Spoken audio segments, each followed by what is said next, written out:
I've waited an entire day to do this, to have this conversation about what happened in Washington, D.C. on January 6th.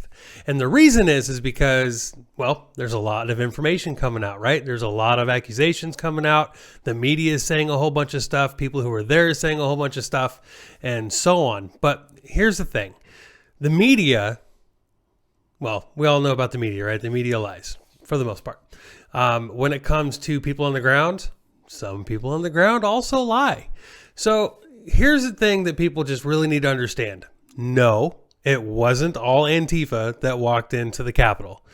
2, no, it wasn't only just right-wingers that walked into the Capitol.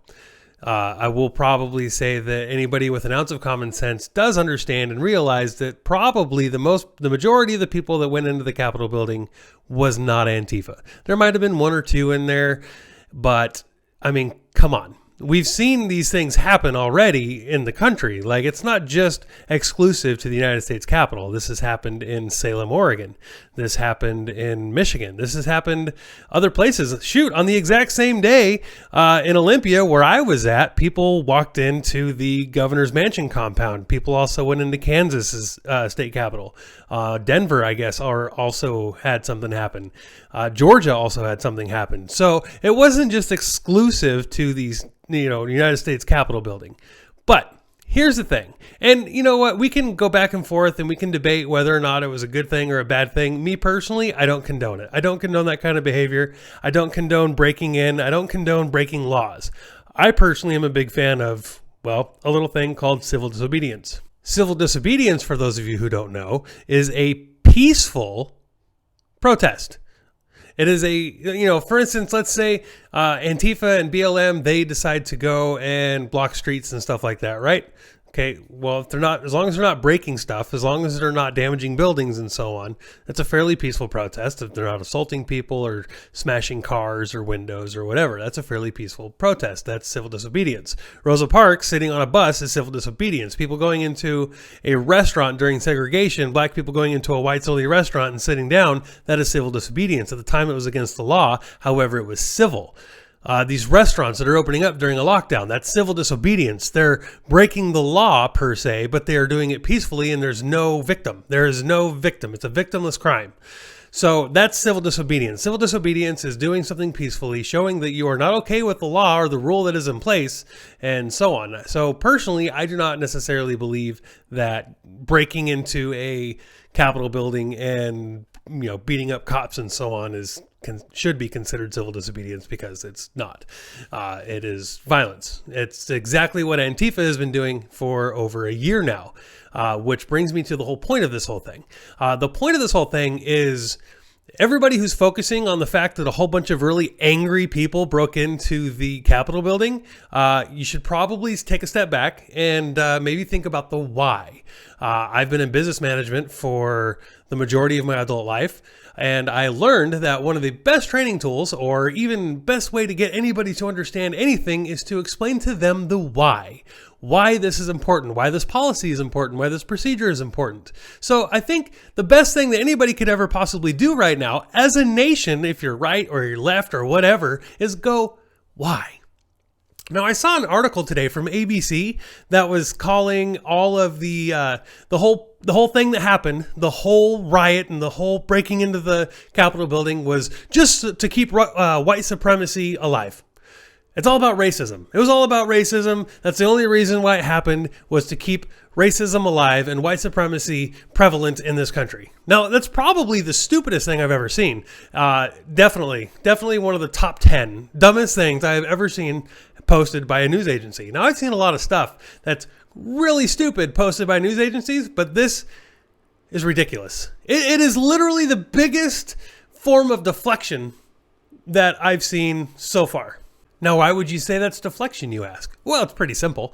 The simple fact that the reason, again, the why people are angry and people are going after their state capitol buildings and people are breaking into the Capitol building in Washington, D.C. It's very simple. It's because for 4 years now, almost more than 4 years, technically more than 4 years now, right-wingers, conservatives, Republicans, constitutionalists, Proud Boys, Trump supporters, whatever you want to call them, just normal, everyday, right of center individuals who believe in freedom and liberty, which again is the opposite of fascism and, being a Nazi and all that stuff. It's the opposite of all that good stuff. But for 5 years now, guess what they've been called? Oh, I just said that, didn't I? Nazis. They've been called racist. They've been called white supremacists. Even the black people, even the brown people, even the Asians, if you supported Trump, then you're a racist.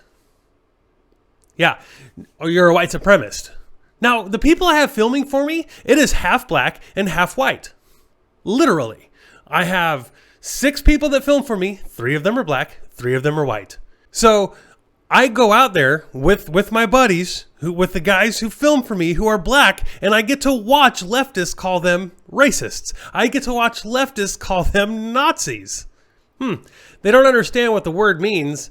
Obviously, either one of them, racist or Nazi, like they don't get it. Or white supremacy, like they're black, but they're white supremacists. This is the crap that we've been dealing with. Not to mention that, but we have the censorship that we've been dealing with on social media. We have all of these other things that have been coming at us. Politicians calling us all of these names. And you wonder why we're angry. Not to mention all of our businesses are shut down. Our kids are stuck at home instead of going to school. Let's see. We can't earn a living. We're squabbling over garbage. We spent how long on a Russia hoax? People are complaining and crying and they're calling us all sorts of names right now because we didn't like how the election went and there were some, issues and allegations that we wanted to see through and get taken to a court and processed and everything so we could know and understand that Trump actually did truly lose this election. But again, we're crazies, we're psychos, we're all these people, but the Democrats have been doing it for 4 years now. 4 years. 4 years. Even today, 2 days after this happened, after the thing, they're like, we need to impeach him. The dude's out in 2 weeks, guys. 2 weeks. We got to impeach Trump. 2 weeks he's already gone, but we got to impeach him. How ridiculous is this? How ridiculous are these people, are these leftists, and they wonder why we're angry? We spent an entire year, 1 whole year of leftists, Antifa, Black Lives Matter, everyday Democrats going out and burning cities, going down and breaking windows, going out and assaulting people. Technically, we've had 5 years of Antifa going around assaulting people. Nobody cares about that though, right? Peaceful protests and all that. But again, wait, let's go ahead and go back even further, right? With Obama and the whole beginning of the race riots. So this has been happening for almost a decade. More than a decade. More than a decade, leftists have been going out and destroying property. Yeah, welcome to America. But guess what, guys? Guess what? One day, a few right-wingers, because again, there's tens of thousands of Trump supporters there, right? Only a few of them went into the Capitol building. All right? A few of them. So, but the whole thing, Trump incited a riot. A few of them went into the Capitol building because they were angry. Why are they angry? Do we not know yet? Do we not understand yet why they were angry? Do we not understand that these guys have been tired of being politically persecuted for more than 5 years? For more than 4 years? For technically more than 8 years? If you're right of center, Obama put out a Homeland Security memo talking about right-wing extremists. And if you're a veteran, then you're considered a right-wing extremist, just like Timothy McVeigh. So this has been happening for a while. For a long time now, right-wingers have been called all these things. And unfortunately, most right-wingers stayed home. Most right-wingers have just sat at home and they've complained and they've got on their computers and were keyboard warriors and complained about things online. Ooh, good job. You did a lot there. But now all of a sudden there's right-wingers standing up because guess what? People were actually getting physically assaulted for being a right-winger, for supporting a president, for supporting Donald Trump. They were getting assaulted. So then people started getting up and standing up against them. But what did that do? All of a sudden, because right-wingers are doing something they've never done before, that they haven't done since the 1960s and the 50s, they're standing up for themselves. Oh, what do we do? What do we do? Violent, racist. We got to call them names. We got to call them racists and Nazis and all these other crazy things that don't even exist because they're more diverse than the people opposing them. 100%, guys. Guess what? If you go to any Trump rally, There's more diversity there than the idiots that are standing outside. It doesn't really matter where you are in the country either. Yeah, weird how that works, isn't it? Antifa, 99.9% white. But they call the people who they're standing against and trying to fight racist, even though there's way more diversity in that crowd that they're beating up because they support freedom instead of communism. Do we not understand? Do we not get what's happening here? Do we not understand yet what is happening? They're pissed.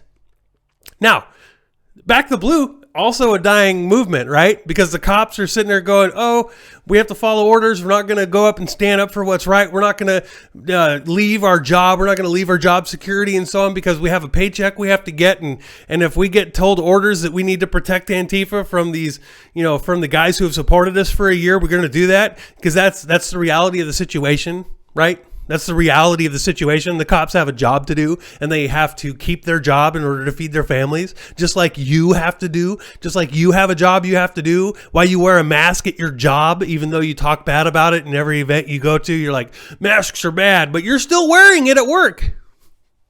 Weird, right? And you still wear it to go into Costco. Just saying.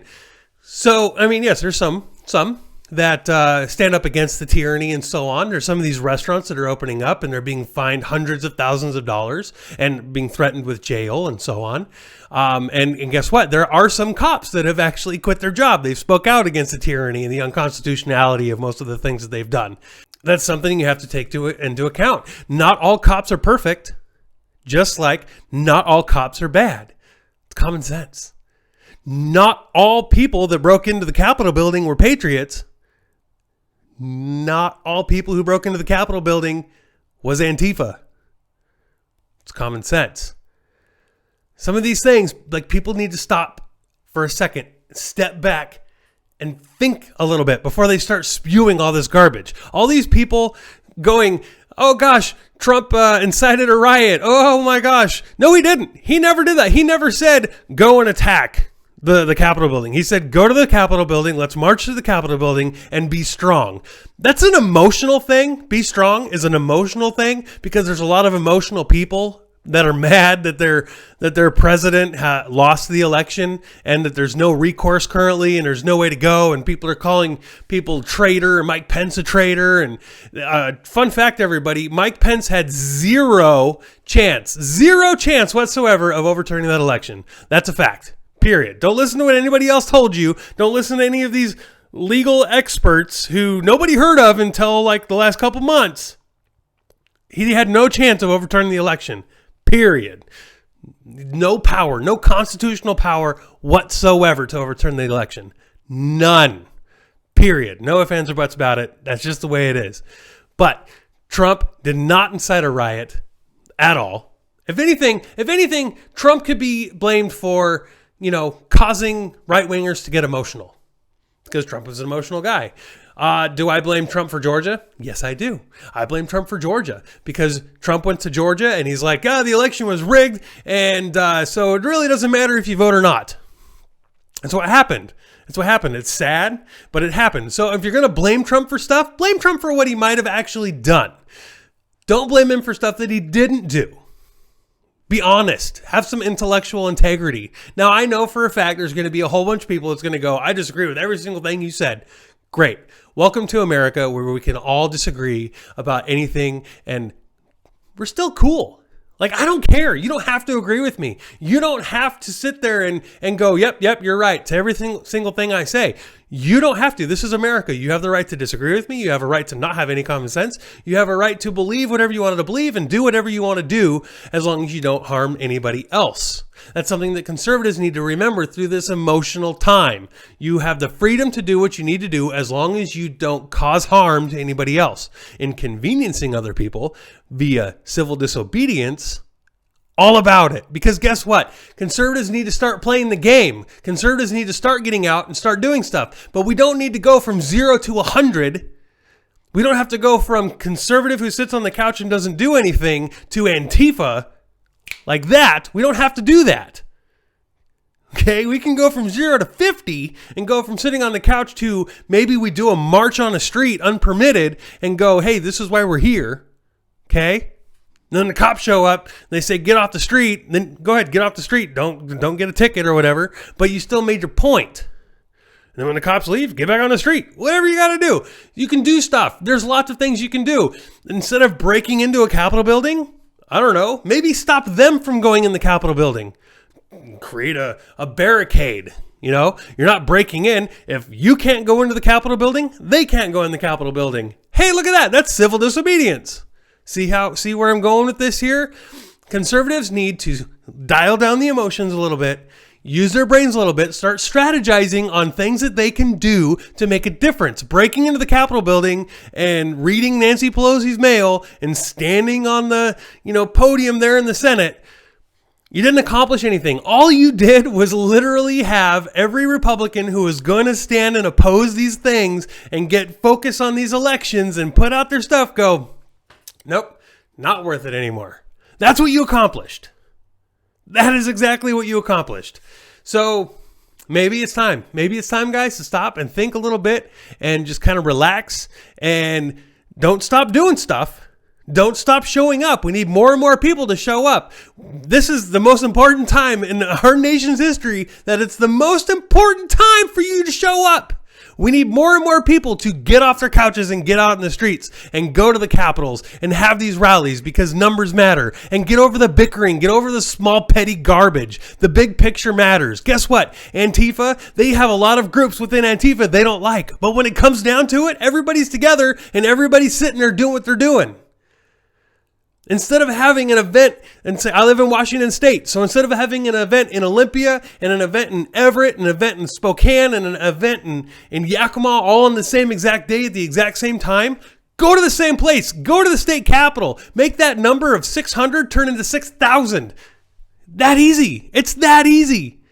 Just do it. Get over the petty crap, because guess what? Democrats have the House, they have the Senate, and they have the presidency. Yes, there's moderate Democrats in there that might go one way or another. But do you remember the moderate Democrats that Obama had? They went straight Obama. Like that. A couple of them changed parties and came over to the right. But the majority of them who were moderates, they're not in there anymore because they went full on agenda. What do you think is going to happen under Biden? What do you think is going to happen when the radical left starts screaming the most and they get louder and louder and louder? Because that's all they listen to, right? Twitter. How many people retweeted that? Ooh, that's a serious thing. So we got to follow that up, right? We have to start standing up. We have to start going out and fixing this stuff, but we can do it in a way that's not a felony. We can do it in a way that will actually get stuff fixed and taken care of, and at least get it known. Because I go to these little events where these guys are opening up their restaurants, and guess who's there with me? Mainstream media is there with me. They get helicopters flying overhead, news helicopters flying overhead. Only a couple hundred people are showing up to support these restaurants, but it's getting news, it's getting attention, it's getting statewide attention, regional attention, because they're doing it and people are showing up. That's attention, guys. People are going to see that on the news and they're going to go, I wonder why. I wonder why that's happening. I wonder why, those people are out there. And then they're going to show up and ask questions.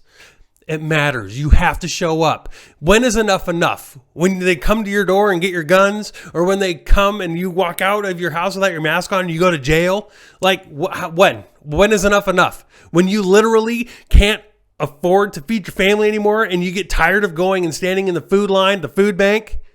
When is enough enough? Because guess what? The next 2 years are vital. The next 2 years are extremely important, and people need to get off their couches and get out and show the country that the silent majority isn't silent anymore. Because guess what? The actual majority, according to the popular vote, they haven't been silent for over half a century. And look what they have done to this country in 50 years, in 60 years. Look what they've done to this country. We have mandatory sex ed for,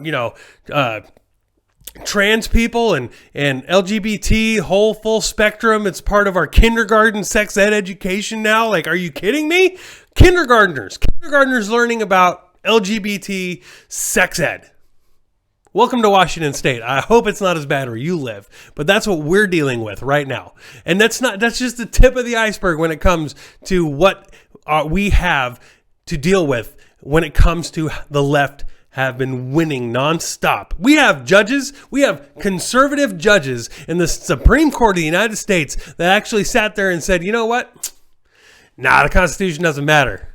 You're right. That's a good idea. Let's do that law. Let's do that right there. Yeah, it's a great idea. Cool. Screw the Constitution. Conservative judges. Yes, that's where we're at right now in the United States of America. And if you don't get up and start showing up and demonstrating and bringing your friends and bringing your family and standing up, at least stand up to the brown shirts, at least stand up to the actual fascists in this country that want the government to control every aspect of your life and are assaulting people for disagreeing with them, assaulting people for believing in freedom. At least stand up and defend the grandmas and grandpas that remember what the Cold War was all about, what communism was all about, that actually show up and go, we don't want that in our country. But they're getting beat up by these 20-year-olds who've been indoctrinated in school going communism rules, calling themselves anarchists, which is just an example, a shining example of how our education system has completely destroyed generations of children. It's time, guys. It's time to get up. It's time to stand up, but do it right. Use your heads. Have some common sense.